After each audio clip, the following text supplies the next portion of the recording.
ఇవాల్టి నుంచి 5 మండలాల్లో ప్రయోగాత్మకంగా భూభారతి అమలు చేస్తున్నారు. ఖమ్మం జిల్లా కూసుమంచి, భద్రాద్రి కొత్తగూడెం జిల్లా అశ్వరావుపేట, రంగారెడ్డి జిల్లా ఆమన్గల్, సంగారెడ్డి జిల్లా వట్పల్లి, నారాయణపేట జిల్లా కోస్గి మండలాల్లో ప్రయోగాత్మకంగా అమలు చేస్తున్నారు. ల్యాండ్ సర్వే, రిజిస్ట్రేషన్ విభాగాలను రేవంత్ సర్కార్ ఒకే గొడుగు కిందకు తెచ్చింది. దీంతో స్మార్ట్ ఫోన్తో ఇంటి నుంచే భూ సేవల లభ్యత లభించనుంది. దీంతో భూ సమస్యలకు శాశ్వత పరిష్కారం లభించనుందని మంత్రి పొంగులేటి శ్రీనివాసరెడ్డి తెలిపారు. సమీకృత భూభారతి పోర్టల్తో తొలి అడుగు వేశామని, రెవెన్యూ శాఖలో విప్లవాత్మకమైన సంస్కరణలకు శ్రీకారం చుట్టినట్లు మంత్రి చెప్పారు.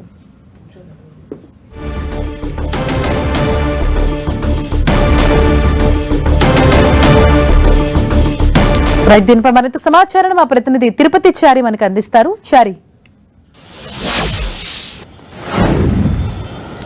హరీష, తెలంగాణలో ఇక నుంచి భూభారతి సేవలు అందుబాటులోకి వస్తున్నాయి. ఈరోజు 5 మండలాల్లో ఈ భూభారతి సేవలను అమల్లోకి తీసుకొచ్చింది రాష్ట్ర ప్రభుత్వం. మొదటి దశగా ఈ సేవలను అమల్లోకి తీసుకొస్తున్నారు. అయితే భూ సమస్యలకు శాశ్వత పరిష్కారంగా ఈ భూభారతి ఉండబోతుందని చెప్పేసి రాష్ట్ర ప్రభుత్వం, ముఖ్యమంత్రి రేవంత్ రెడ్డి చెప్తున్నారు. మొత్తానికి ఈ ఇంటిగ్రేటెడ్ భూభారతి పోర్టల్ అందుబాటులోకి తేవడం ఇది తొలి అడుగని, ఇటు రెవెన్యూ శాఖలో విప్లవాత్మక మార్పులకు తాము శ్రీకారం చుట్టామంటూ ఇటు ప్రభుత్వం చెప్తోంది. ఒకవైపు ఈ విధానం అంతా స్మార్ట్ ఫోన్ ద్వారానే జరుగుతుందని, ఎవరైతే రైతులు మీ సేవలకు కానీ ఇతర ప్రాంతాలకు వెళ్లకుండానే ఇంటి నుంచే ఈ భూభారతి సేవలు పొందవచ్చు అంటూ ప్రభుత్వం పేర్కొంది. మొత్తానికైతే స్మార్ట్ ఫోన్ ద్వారా ల్యాండ్, అదేవిధంగా సర్వే, రిజిస్ట్రేషన్లు అన్నీ కూడా చేసుకోవచ్చు అంటూ కూడా స్పష్టం చేసింది ప్రభుత్వం. మొదటి దఫాగా 5 జిల్లాల్లో 5 మండలాల్లో ఈ ప్రోగ్రాం జరగబోతోంది. ఈ భూభారత్ సేవలు అందుబాటులోకి వస్తున్నాయి. ఇందులో భాగంగా మొత్తానికి రైతులకు పారదర్శకంగా సులభతరమైన విధానాన్ని అమల్లోకి తెచ్చింది రాష్ట్ర ప్రభుత్వం. ఇందులో మనం ప్రధానంగా చూసుకుంటే ఖమ్మం జిల్లా కూసుమంచి, భద్రాద్రి కొత్తగూడెం జిల్లా అశ్వరావుపేట, అదేవిధంగా రంగారెడ్డి జిల్లా ఆమన్గల్, సంగారెడ్డి జిల్లా వట్పల్లి, నారాయణపేట జిల్లా కోస్గి మండలాల్లో ప్రయోగాత్మకంగా ఇది భూభారత్ సేవలను అమలు చేస్తున్నట్టు రాష్ట్ర ప్రభుత్వం ప్రకటించింది.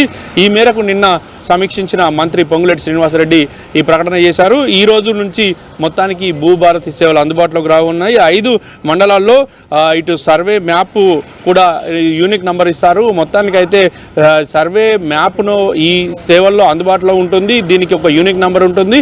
అదేవిధంగా ఇప్పటి వరకు ఉన్న సర్వే నంబర్కు ప్రత్యేకంగా భూదార్ నంబర్ను కూడా అమల్లోకి తెచ్చారు. భూదార్ నంబర్ కూడా ఇస్తున్నారు. అయితే మొత్తానికి దీనివల్ల మొత్తం సర్వే కానీ త్వరితగతిన అవుతుంది, భూముల రిజిస్ట్రేషన్ కూడా త్వరితగతిన అవుతుంది, ఎక్కడ కూడా ఎలాంటి ఇబ్బందులు రావు అని చెప్పేసి ప్రభుత్వం చెబుతోంది. మొత్తానికైతే ల్యాండ్ సర్వే, రిజిస్ట్రేషన్ల సమస్యలకు శాశ్వత పరిష్కారం లభించబోతుంది.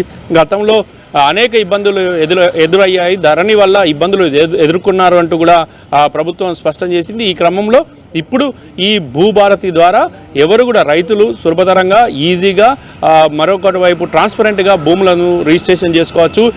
ఇటు ఇంతకుముందు కొలతలను మాత్రం భూమి సర్వే చేసేటప్పుడు కొలతలను ఇటు టేపు, ఇతర పరికరాల ద్వారా చేసేది. ఇప్పుడు అలాంటి సిస్టమ్ కాకుండా రోవర్ల ద్వారా ఈ సర్వే నిర్వహించబోతున్నారు. ఎవరైనా రైతు సర్వేకు ఒకవైపు సర్వే కావాలని పెట్టుకుంటే సర్వేకి సంబంధించి భూభారతి పోర్టల్లో సర్వే చేసుకోవడానికి గల అప్లికేషన్ చేసుకుంటే 2 రోజుల్లోనే లైసెన్స్డ్ సర్వేయరు చుట్టుపక్కల భూములకు సంబంధించిన వారికి నోటీసులు పంపిస్తారు.